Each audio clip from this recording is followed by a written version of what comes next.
আহা, আমি একদিন থাকবো না, থাকবো কবর দেশে শুইয়া। সেদিন যেন কলিজার টুকরা সন্তানেরা আমাদেরকে ভুলে না যায়, আমাদের জন্য দোয়া করবে, দান সদকা করবে। অমন সন্তানের পিতা মাতা আত্মীয় স্বজন না বানাইয়া মাবুদ গো, আপনি আমাদের কাউকে মৌতের বিছানায় শোয়াইবেন না।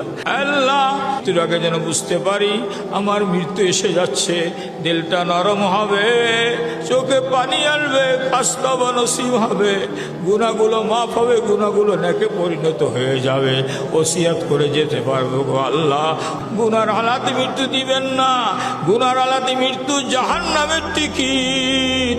মৃত্যু দিবেন গো আল্লাহ নেক হালাতে, তওবার হালাতে জান্নাতের টিকিট। এমন সন্তান দেন গো আল্লাহ, এমন সন্তান দেন কামাই খাওয়ার আশা নাই, মৃত্যুর সময় আমার কাছে কিনারে বসে কোরআন শরীফ তালাওয়াত করবে, সূরা ইয়াসিন তালাওয়াত করবে, কোরআন তালাওয়াত করবে, আর শুনতে শুনতে দুনিয়ার থেকে বিদায় নিব।